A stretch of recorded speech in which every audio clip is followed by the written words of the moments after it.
votre fidélité, 20h sur la télévision Futur Média. Bonsoir à toutes et à tous. Bienvenue à cette principale édition. Les titres, c'est dans un instant. Pèlerinage marial de Popenguine, Marie, mère de l'Espérance, marche avec nous. Thème de cette 137e édition. La délégation gouvernementale a été dirigée par le ministre de l'Intérieur. Les propos de Jean-Baptiste Tine dans cette édition. En sport, infligé à l'Angleterre sa première défaite, c'est l'objectif du Sénégal ce mardi à Nottingham, une rencontre amicale au parfum de revanche pour les Lions défaits par les Three Lions. C'était lors de leur première confrontation en 2022 au Mondial Qatari. Voilà pour les titres, le développement, c'est tout de suite.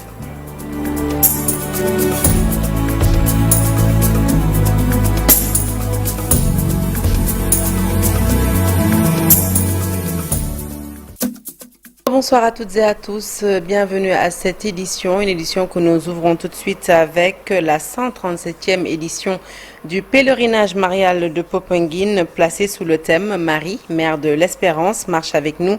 Cette édition appelle à raviver l'espérance face aux défis du monde actuel. Le ministre de l'Intérieur, qui a dirigé la délégation officielle, a souligné l'apport précieux de l'Église dans les domaines sociaux et salué sa posture constante en faveur de la paix, de la justice, mais aussi de la démocratie.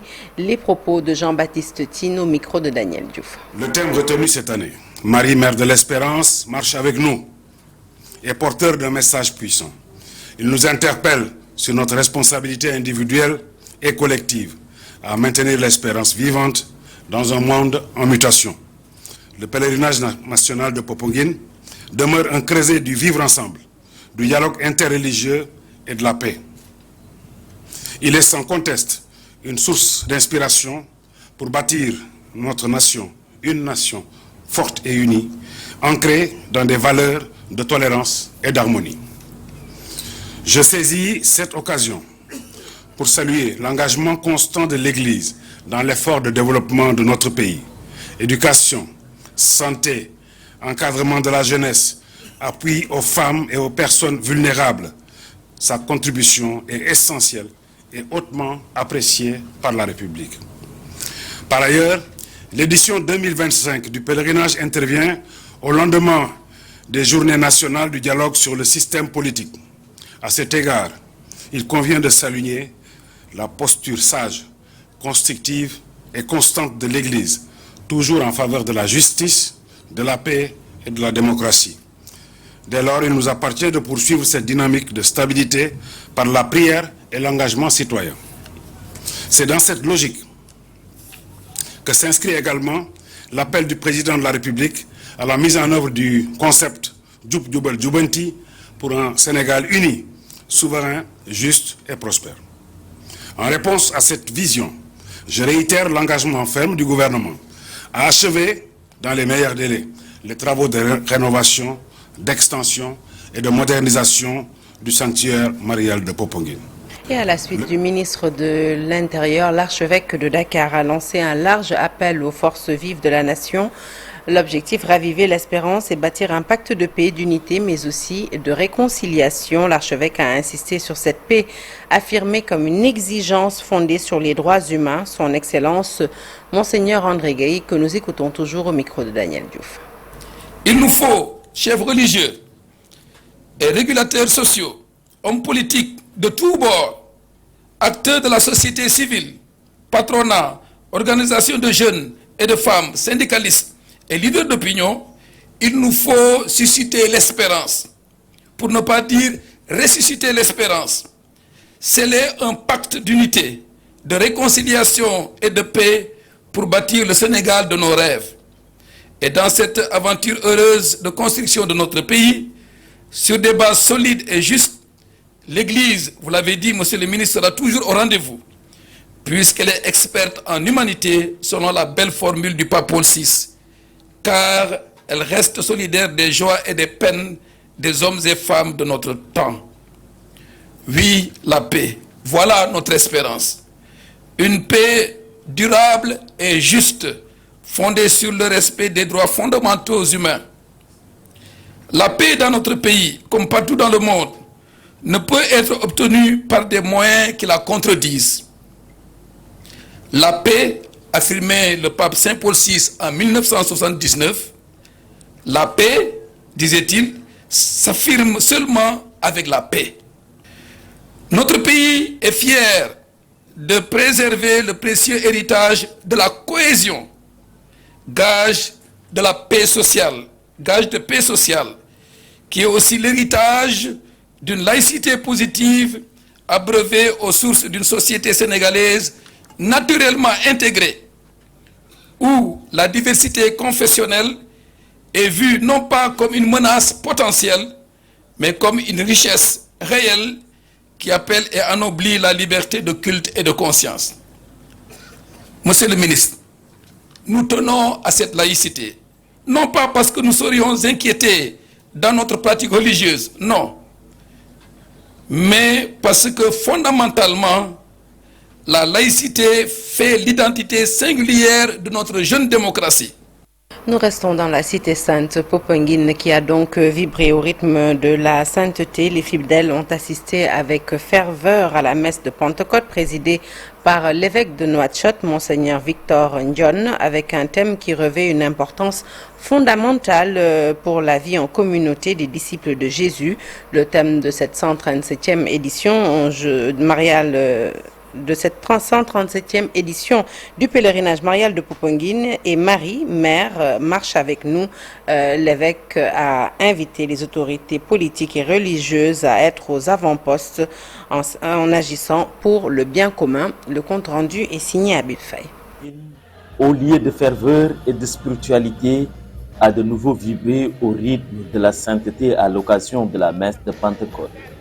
Les fidèles venus de tout horizon ont assisté avec dévotion à la célébration présidée par Monseigneur Victor Ndione, évêque de Nouakchott. Cette 137e édition du pèlerinage marial de Popenguine, placée sous le thème Marie, Mère de l'Espérance, marche avec nous, a mis en lumière deux piliers essentiels de l'Église universelle, la marche synodale et l'espérance chrétienne. D'une part, le synode sur la synodalité et de l'autre, le jubilé ordinaire de l'Église placé sous le signe de l'espérance. Le synode sur la synodalité fut une occasion solennelle de rappeler la nécessité impérieuse de marcher ensemble dans la communion, afin que la participation de chaque fidèle puisse servir de valeur ajoutée à l'accomplissement de la mission que le Seigneur confie à l'Église dans ce monde de ce temps. Le jubilé ordinaire de cette année 2025, quant à lui, nous exhorte à être des pèlerins qui, dans un monde si impacté par le désespoir, pour ne pas dire la désespérance, répandent le baume de l'espérance dans les cœurs blessés et angoissés. Dans son homélie, Monseigneur Ndione a souligné la portée synodale du pèlerinage. Pour lui, cette marche collective vers Marie incarne une dynamique d'église en chemin, résolument tournée vers l'unité et la fraternité. Yalla bokul ak har yalla wax yalla balen ma de yakar ci yalla bokul ak har yalla bank sa loxo di har yalla. Monseigneur, merci pour vos paroles de réconfort. Le lien interreligieux n'a pas été un reste dans son message.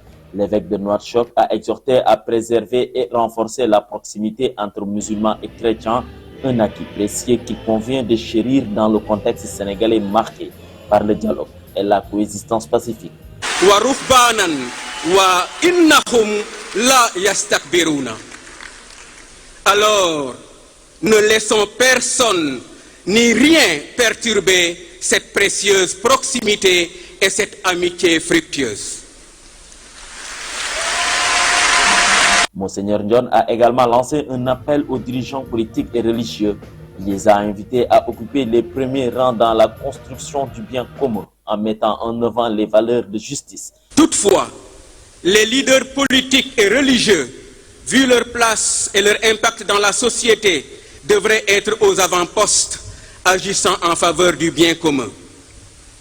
Des leaders qui suscitent le goût de penser et de bien penser, des leaders qui poussent à la volonté d'agir et de bien agir, des leaders qui militent en faveur du rapprochement des peuples. Voilà ce dont le monde a besoin, et non de faux dévots dont l'apparence et l'éloquence ne contribuent qu'à étouffer le discernement et à installer la torpeur chez les populations. Face aux épreuves qui secouent le monde, le prélat a exprimé son inquiétude. Depuis le sanctuaire marial de Popenguine, devant la statue de Notre-Dame de la Délivrance, il a invité les fidèles à ne pas céder au découragement, mais à se tourner avec confiance vers la Vierge Marie, source d'espérance. La nation de la plupart de nos pays traverse de profondes souffrances et entrevoit l'avenir avec un sentiment de pessimisme général. C'est l'état d'âme qui caractérise ceux et celles qui, au péril de leur vie, affrontent les dangers de l'immigration clandestine, des exilés qui fuient la guerre, des téméraires ou résignés qui attendent dans l'angoisse leur triste sort, car ne sachant plus que faire. Le thème de cette édition s'inscrit dans la droite ligne de l'année jubilaire. Il s'agit d'un appel à vivre de l'espérance à la lumière de Marie, modèle de foi et de persévérance. Les pèlerins sont ainsi invités à approfondir leur attachement à la Mère de Dieu, à s'inspirer de ses vertus et à se laisser conduire par elle sur le chemin de la sainteté. Le diocèse de Ziguinchor prendra la relève en 2026. Il sera à l'honneur pour porter le flambeau de ce rendez-vous spirituel qui ne cesse de rassembler et d'édifier la communauté catholique du Sénégal et d'ailleurs. Nous restons dans le registre religieux pour cette fois-ci s'intéresser au Bamba Day qui a été célébré ce 8 juin en Italie, plus précisément à Brescia, journée chômée payée décrétée par les autorités italiennes pour les travailleurs sénégalais. Les autorités italiennes ont également réfectionné la maison dédiée à Serigne Touba, une maison d'une valeur de 2 millions d'euros.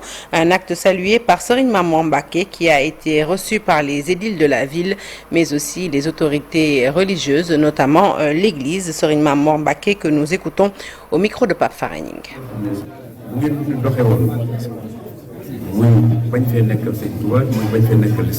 Si vous aviez un autre comportement différent de celui que votre guide Serigne Touba vous a recommandé, mais aussi basé sur les enseignements de l'islam, alors on aurait parlé d'autre chose. Mais heureusement, nous savons tous que l'islam est une religion de foi et si vous avez cette foi dans le cœur, vous pouvez vivre partout dans le monde sans problème. Je vous assure que si vous vous comportez comme ça partout dans le monde, vous serez respecté et considéré. C'est pour cela que les autorités italiennes ont tenu à réfectionner cette maison. Je vous exhorte de continuer sur cette lancée. Travaillez main dans la main et elles seront toujours motivées à vous accompagner. Vous savez que partout dans le monde, si on parle de l'islam, certains pensent à la violence, aux attentats et autres, mais ces actes ne riment pas avec l'islam car c'est une religion de paix. Je remercie l'État italien pour ce geste exceptionnel et cela représente beaucoup de choses et il va vous accompagner partout. Donc il faut préserver ces bonnes relations. L'islam,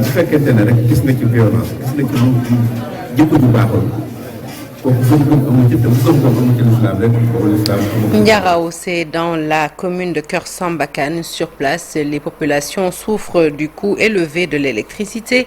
Le kilowatt leur est vendu à 150 francs CFA et le système de recharge est difficilement accessible.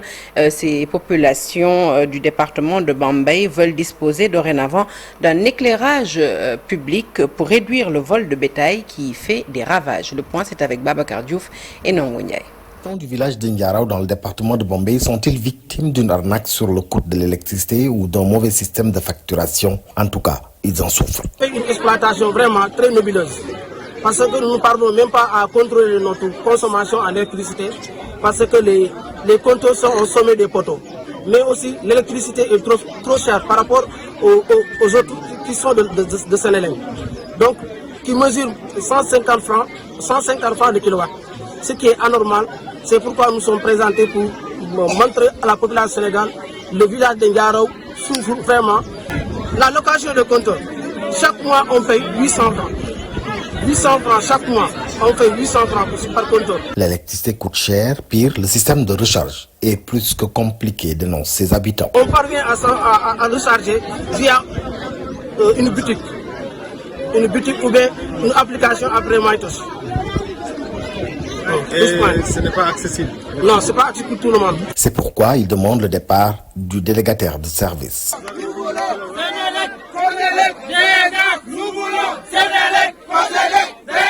Les habitants d'Indiara veulent aussi plus d'éclairage public pour réduire le vol de bétail. Nous avons des problèmes. Parce que dans ce village, on peut dire qu'on n'a que 10 lampes ou 8 dans ce village, qui ne parviennent même pas à éclairer vraiment une partie, un quartier du village. Donc nous demandons à l'État de renforcer la... Autant de complaintes dites lors d'un point de presse aux allures d'un meeting populaire dans la cour de l'école du village. La commune de Mboula vient de franchir une étape importante dans sa quête d'un meilleur accès à l'eau potable avec la mise en service d'un nouveau forage, un forage réalisé par la Société des eaux avec l'appui de l'OFOR. Cet ouvrage vient ainsi soulager les besoins en eau de plusieurs centaines de ménages, une avancée significative pour cette localité longtemps confrontée à des difficultés d'approvisionnement en eau. Les détails, c'est avec Mamadou Moustapha Ndiaye et Sidi Thiam. La société d'exploitation des eaux rurales a mis en service un forage dans la commune de Mboula pour garantir un accès durable à l'eau potable qui s'était raréfiée. Justement, sur les forages qui étaient tombés en panne, nous avons équipé et apporté des groupes électrogènes, des équipements d'exor et des équipements électriques pour les remettre en service. Et c'est le cas de ce qu'on a fait aujourd'hui à Mboula. Je crois qu'avec l'OFOR, nous avons remis en service plus de 13 forages sur les dernières 2 semaines. Et donc aujourd'hui, c'est avec beaucoup de plaisir que nous constatons la joie des populations. Le gouvernement actuel œuvre à professionnaliser le service public d'eau en milieu rural. Et donc c'est ce sur quoi nous travaillons avec l'Office des forages ruraux, à incorporer les forages qui étaient gérés auparavant par des ASUFOR. Et donc l'idée, c'est d'apporter une expertise métier sur la gestion du service public d'eau en milieu rural et de pouvoir professionnaliser le service, apporter des solutions aux populations de manière à ce qu'ils aient les mêmes droits d'accès à l'eau potable que celles et ceux qui habitent en milieu urbain. Depuis 5 ans, la population de Mboula devait composer avec une eau saumâtre, compromettant la qualité de vie et les conditions sanitaires. Grâce à ce forage, les populations peuvent enfin entrevoir une amélioration tangible de leur quotidien. On avait tous les produits du monde. Pour boire de l'eau potable, il fallait acheter des sachets, de Kiren, etc. Mais c'est excessivement cher, c'est pas à la portée de tout le monde. Mais aujourd'hui, l'eau potable jaillit à Mboula grâce à l'OFOR, grâce à la SDR. Et c'est le moment de remercier le gouvernement. Le directeur de l'Office national des forages ruraux a annoncé d'importants ouvrages dans le département de Linguère, notamment le renouvellement du service hydraulique. Il y a aussi des projets qui sont déjà lancés, notamment le projet aménagement eau potable en milieu rural phase 2, lancé par le Premier ministre Ousmane Sonko au niveau de Fass Touré en février. Ce projet prévoit plusieurs ouvrages au niveau du département de Linguère, mais prévoit aussi plusieurs châteaux d'eau, mais aussi des rénovations de réseaux. À Linguère, certains habitants disent non à la réforme hydraulique. Des concertations sont prévues pour mieux éclairer la lanterne des populations sur la professionnalisation de l'exploitation de l'eau en milieu rural. En Casamance, les populations des 21 villages déplacés sur les 25 que compte l'arrondissement de Niassia ont entamé leur retour progressif grâce au retour de la paix dans cette partie du pays. C'est le cas dans le village de Badem où des maisons en baraque ou encore en banco sont en cours de construction. Pour constater tout cela de visu et recueillir les difficultés liées au processus de retour des populations, un pool de députés s'y est rendu et c'était en présence de nos reporters sur place. Boubacar Diassi, Lamine Mandian, compte rendu. Des huttes construites à l'aide de simples tôles de zinc, de nouvelles maisons en banco en pleine construction, tout comme ce puits, nous sommes en pleine forêt du Bayotte, précisément dans le village de Badem. Et nous assistons aussi au processus de retour de populations déplacées. Ces populations reviennent ainsi dans leur village plus de 30 ans après s'être déplacées à cause du conflit en Casamance. Badem est en cours pour retourner. Il y a le village de Bagam qui est de l'autre côté où les gens ne sont pas encore revenus. Il y a le village de Kassou Sénégal, les gens sont en train de revenir. Il y a le village aussi de Bougnac où personne n'est encore revenu. Avec la synergie qu'on est en train de faire avec les forces de défense et de sécurité, surtout l'armée, ces populations sont bien encadrées. Sauf que ces populations sont toujours confrontées à un certain nombre de difficultés. Ici à Badem, nous rencontrons beaucoup de difficultés par rapport au retour. La première des choses, c'est l'eau. est l'accès. Aujourd'hui, s'il y avait des points d'eau, donc vous trouverez ici peut-être plus de 20 maisons déjà construites. C'est justement pour constater de visu ces difficultés que des députés de la région de Ziguinchor sont venus rencontrer ces populations. Pour mieux connaître les réalités, les conditions dans lesquelles le retour est en train d'être fait. Cela nous permettrait toutefois de retour à Dakar de pouvoir soit adresser des questions écrites au gouvernement ou bien dans nos plaidoyers de pouvoir dire des choses que nous avons vécues ici à Badem. Ce que je voulais vous dire, une fois à l'Assemblée, défendez pour la cause des villages déplacés qui sont en retour. C'est vrai, peut-être l'État est en train de beaucoup faire, mais nous leur demandons de faire beaucoup encore plus. C'est vrai, ce n'est pas la première fois. Il ne peut pas faire les choses d'un seul coup. Dans l'arrondissement de Niassia, les populations de 21 villages avaient fui leur localité à cause du conflit en Casamance. Mais une partie de ces villages a déjà rejoint. Allez, le sport à présent, infligé à l'Angleterre sa première défaite devant une équipe nationale africaine. C'est l'objectif du Sénégal. Ce sera ce mardi à partir de 18h45 à Nottingham. Une rencontre amicale au parfum de revanche pour les Lions surclassés par les Three Lions. C'était lors de leur première confrontation, une confrontation qui remonte au Mondial Qatari. C'était en 2022. Pour Pape Thiaw et ses protégés, ils sont sûrs de leurs arguments. Cette fois-ci, le reportage est signé Chersade Boudjara. À Nottingham, l'équipe nationale du Sénégal veut faire une pierre deux coups. Remporter une victoire de prestige et garder sa série d'invincibilité. On a hâte d'être à ce match-là parce que c'est des matchs à jouer. Et voilà, mais en tout cas, on va tout donner. On va préparer ce match comme les autres. Et pour la même issue, c'est de le remporter. 21 matchs sans défaite. Là, on espère continuer ça c'est sûr. Et là, voilà, on travaille. On travaille pour garder ça c'est sûr. On sait que demain, on aura face à une grosse écurie qui est l'Angleterre, qui n'est pas une équipe à présenter. Mais aujourd'hui, nous, on a nos armes pour venir voilà, garder cette série. Pourquoi pas venir gagner ici? On sait que ça sera une équipe un peu blessée, mais maintenant nous on est venu pour faire notre match. L'état d'esprit est là, voilà, l'ambiance règne dans le groupe, donc ils ont envie de faire un gros match demain. Sorti qu'aujourd'hui, que demain on aura un esprit revanchard. Je pense que c'est un tout autre match. Mais c'est un match où on peut prouver qu'on a évolué durant ce temps-là, parce que je pense sincèrement qu'on a évolué dans notre manière de jouer. Il y a des nouveaux joueurs depuis lors. Par exemple, j'étais pas présent au mondial. Mais donc je pense que c'est une bonne opportunité de montrer qu'on a évolué, qu'on a grandi, qu'on a pris en maturité et qu'on a évolué, que ce soit offensivement, défensivement, tactiquement. Et c'est une superbe occasion de le montrer. On est en forme. Et à 6 mois de la Coupe d'Afrique et à 1 an d'un potentiel mondial, je pense que c'est bien de se confronter face à des nations comme ça. On n'a jamais voulu se cacher, on a toujours voulu avoir leurs équipes. Demain, c'est une opportunité et j'espère qu'on va la saisir en faisant quelque chose de bien. Le nul un but partout face à l'Irlande vendredi dernier. Une belle préparation des Lions au complet à la disposition de Pape Thiaw. Tout mon effectif à ma disposition. Donc là, vous allez voir demain quelle équipe on va mettre en place. On sait que notre match face à l'Irlande était un bon match dont on a réalisé une belle performance en deuxième mi-temps.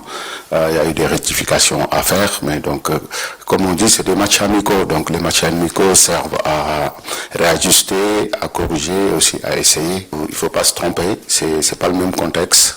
Aujourd'hui, les joueurs aussi ont presque changé. Il y a des choses qui ont changé de la part des deux équipes. Maintenant, nous, on a un match à faire demain et on a des arguments à faire valoir. Angleterre-Sénégal, une rencontre amicale de prestige ce mardi à partir de 18h45 à Nottingham. Une occasion pour les Lions d'être la première sélection africaine à infliger une défaite aux Three Lions. Nous retrouvons tout de suite Moussa Niakhaté, vous le savez, ancien sociétaire du club de la ville qui va accueillir le match amical Angleterre-Sénégal-Nottingham Forest. Le défenseur des Lions est ravi de retrouver son ancien stade et surtout son ancien coéquipier Morgan White-Gibbs, donnant plus de piment à la rencontre selon lui. On l'écoute. De revenir ici, c'est un stade qui a compté pour moi. J'ai passé 2 ans ici. J'ai pu réaliser mon rêve de jouer en première ligue à travers ses couleurs. Et quand on quitte un club, on espère toujours revenir dans le stade où on a pu évoluer, mais y revenir avec les couleurs du Sénégal contre l'Angleterre, j'espérais même pas un si beau, on va dire, cadeau, mais voilà, c'est comme ça, donc je suis très content. Et forcément très content de revoir Morgan, c'est un très très très grand ami à moi. On est arrivé en même temps à Nottingham. Et il sait très bien l'amour que j'ai pour le Sénégal, parce que quand j'ai loupé justement la Coupe du Monde par rapport à ma blessure, il m'a vu, on va dire, souffrir de l'intérieur. Et on en rigolait souvent qu'un jour on s'affronterait, parce qu'il m'a beaucoup nargué ici chez nous. Donc ouais, avant tout c'est une belle fête et je suis très content de le revoir. Mais demain on sera adversaire pendant 90 minutes et après les 90 minutes on reprendra notre belle amitié. Fin de ce journal, merci de l'avoir suivi. L'actualité se poursuit sur toutes nos plateformes digitales. Encore une fois, très bonne fête de Pentecôte à toute la communauté chrétienne qui nous regarde ici, mais aussi ailleurs.